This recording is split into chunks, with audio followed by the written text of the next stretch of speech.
इस वीडियो के अंदर हम लोग देखेंगे कि आज का जो मार्केट है उससे आपको क्या सीख मिलती है और आज के मार्केट में जो प्राइस एक्शन बना है वो किस टाइप का प्राइस एक्शन बना है उस चीज को भी हम लोग देखेंगे। क्योंकि ट्रेडिंग में अगर आप प्राइस एक्शन पे काम करते हैं और प्राइस एक्शन को समझ लेते हैं तो समझ लीजिए कि आप एक अच्छे ट्रेडर बन जाएंगे। और प्राइस एक्शन के साथ साथ आपको ट्रेड मैनेजमेंट भी आपको आनी चाहिए और ट्रेड मैनेजमेंट के साथ साथ आपको जो है मनी मैनेजमेंट भी आनी चाहिए।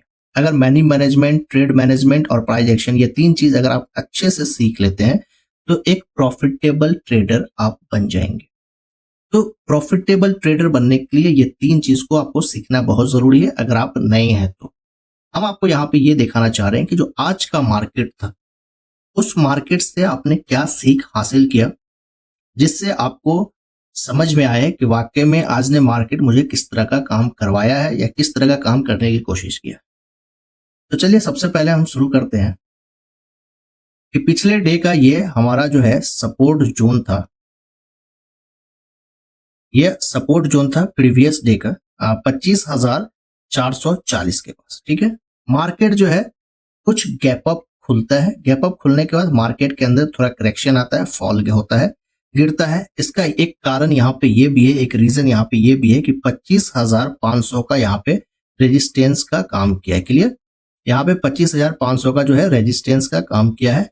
इस चीज को आप समझ सकते हैं। तो यहाँ पे मार्केट ने सेम वही चीज किया है, लेकिन ये आपका 25,500 का रेजिस्टेंस है। ठीक है, नीचे 25,440 का आपको रेजिस्टेंस था। यहाँ पे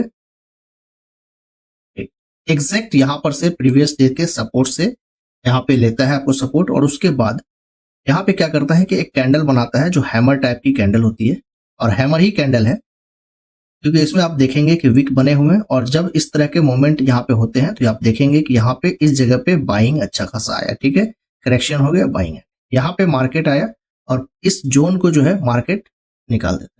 तो नया एक हाई तो यहाँ पर बना हुआ था मार्केट में, दूसरा हाई यहाँ पर बनाया, फिर यहाँ पे हाई लो बनाया। और मार्केट क्या करता है कि कभी भी मार्केट अगर ऊपर जाता है तो वो डायरेक्ट ऐसे ऊपर नहीं जाता, वो क्या करता है पहले ऐसे जाएगा, फिर ऐसे थोड़ा करेक्शन लेगा, फिर ऊपर जाएगा, नया हाई बनाएगा, फिर करेक्शन लेगा, फिर ऊपर जाएगा, फिर करेक्शन लेगा, फिर ऊपर जाएगा। कुछ इस तरह से इसका अप ट्रेंड का मामला बनता है।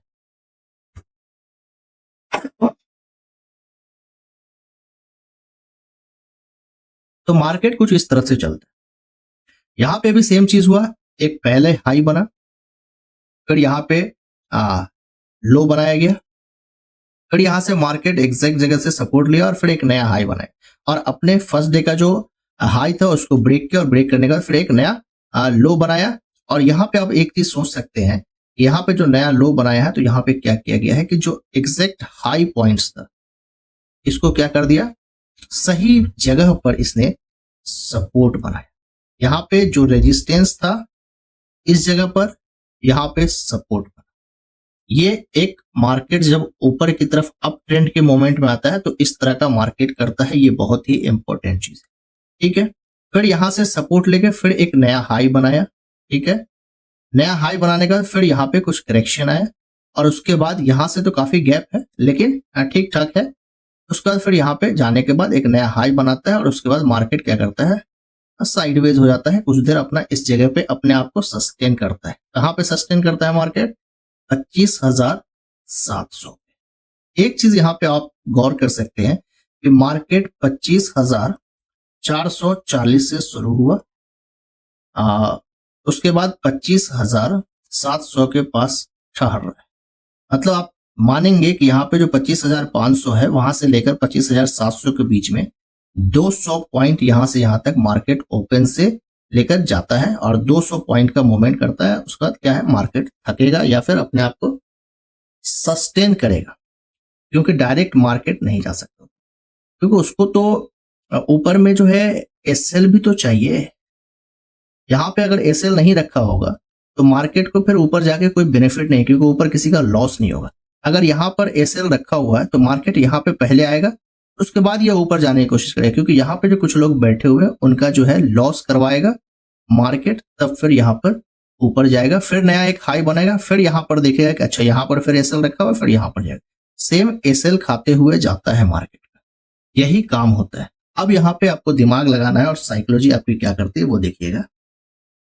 यहाँ पे एक वक्त बिताया, अच्छा खासा वक्त बिताया, क्योंकि ये 5 मिनट के चार्ट है निफ्टी 50 का। तो अच्छा खासा वक्त बिताने के बाद यहाँ पे देखिएगा कि 11 बजे से लेकर 1:30 बजे के बीच में इतना वक्त बिताने के बाद लगभग आपको 15-20 कैंडल है जिस कैंडल में ट्रेड हुआ।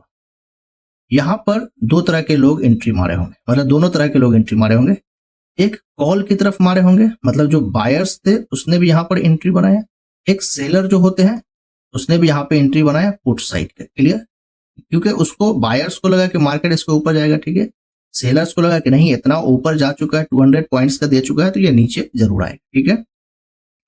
तो पहले इसने क्या किया, मार्केट ने पहले ने बायर्स के लिए एक अच्छा काम कर दिया, मतलब जो बायर्स था उसको ऊपर ले गया। तो यहाँ पे जो सेलर्स थे इन सारे लोगों का एसएल हंटिंग कर दिया, मतलब कि यहाँ पर सेलर को निकाल दिया। क्लियर? मार्केट की साइकोलॉजी को समझिए और मार्केट की चाल को समझिए। तो यहाँ पर इस कैंडल से जितने भी सेलर थे उनका एसएल हंटिंग हुआ, एसएल निकाल दिया, उसको लॉस करके निकाल दिया। ये यहाँ पर से ये भाग चुके, कट गए, ठीक है। इसके बाद मार्केट यहाँ पर थोड़ा सा टाइम देता है और बायर्स को भी इनवाइट कर देता है, सेलर्स को भी इनवाइट करता है। जो सेलर्स के यहाँ पे लॉस हुए हैं वो सेलर भी यहाँ पे फिर से एंट्री बनाएंगे, या फिर कुछ सेलर्स यहाँ पर वेट कर लिए होंगे जो एक्सपीरियंस होल्डर।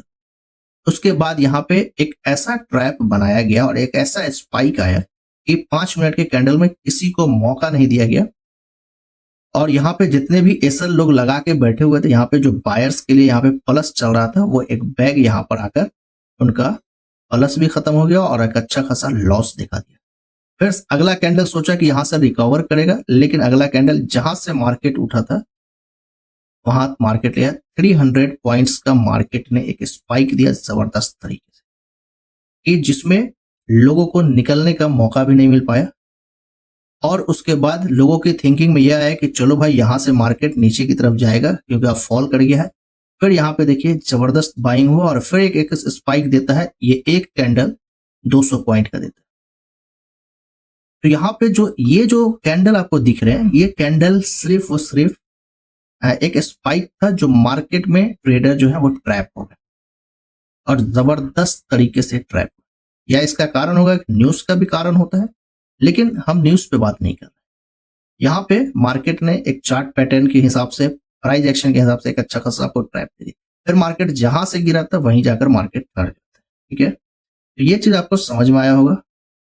इसके अलावा कुछ चीज हम आपको और दिखाना चाहते हैं जिससे आपको और क्लियरिटी होगा कि किस तरह से सपोर्ट और रेजिस्टेंस बनाते हुए जाता है। यहाँ पर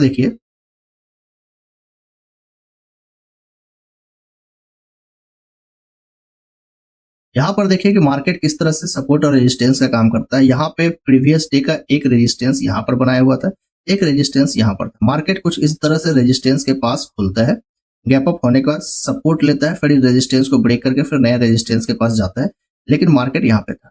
अब यहाँ से फिर ब्रेक करता है, यहाँ पे जो है एक नया रेजिस्टेंस क्रिएट होता है, ठीक है। फिर यहाँ से ऊपर की तरफ आपको ब्रेक करता है, मतलब कि ऊपर की तरफ फिर एसएल हंटिंग होता है, फिर वहां से एक स्पाइक आता है। फिर इस ब्रेक जो है यहाँ पे इसको सपोर्ट बनाया, फिर इसको सपोर्ट बनाया, फिर मार्केट अपना काम करके चलाए। तो कुछ इस तरह से प्राइस एक्शन का काम होगा। और यहाँ पे आप कैंडल स्टिक फॉर्मेट भी आप समझ सकते हैं। जैसे यहाँ पे आप देखेंगे ये हैमर कैंडल का काम किया एक सपोर्ट की जगह पे, जो एक अच्छा खासा आपको मिला। अब कितने लोग इतना ये जो 3 कैंडल है, इस 3 कैंडल की प्रॉफिट को भी बुक नहीं करता, अरे और प्रॉफिट जाएगा। जहां आपके अंदर ग्रीड आएगा आप बर्बाद हो जाइए, इसलिए ग्रीड से पहले बचिए और जितना ज्यादा हो सके बचिए। और इसमें पता है एक चीज, ये जो कैंडल है इसमें अगर सेंसेक्स की बात करिएगा, क्योंकि आज सेंसेक्स था, एक्सपायरी था, सेंसेक्स में पुट का तो प्रीमियम बहुत जबरदस्त भागा, लेकिन कॉल का जो प्रीमियम है वो ऐसा डूबा होगा कि कितने लोगों के पूरे अकाउंट खाली कर दिया होगा। इसलिए एक्सपायरी से बहुत बचिए, क्योंकि एक्सपायरी में क्या होता है कि कैंडल अगर इधर जा रहा है, थोड़ा सा यहाँ पे वेट कर लिया, कैंडल स्लो हो गया मोशन, प्रीमियम का कैंडल आपका नीचे भागना शुरू हो जाएगा। इसका जस्ट अपोजिट चलता है। तो एक्सपायरी के दिन कोशिश करिए इस संभल कर ट्रेड करिए। और जो पुराने खिलाड़ी होते हैं, जो 3 से 4 साल अगर वक्त बिता दिया मार्केट में, तो उनको तजुर्बा हो जाता है, वो उसके हिसाब से काम करते हैं। नए प्लेयर कभी भी एक्सपायरी में ट्रेड नहीं करनी चाहिए, मेरा अपना सजेशन। वीडियो अगर आपको अच्छा लगे, इस वीडियो से कुछ सीख हासिल हो, तो जरूर लाइक कर दीजिएगा और अपने दोस्तों को भी शेयर कर दीजिएगा। मिलते हैं नेक्स्ट वीडियो में एक नए टॉपिक के साथ। Thanks for watching.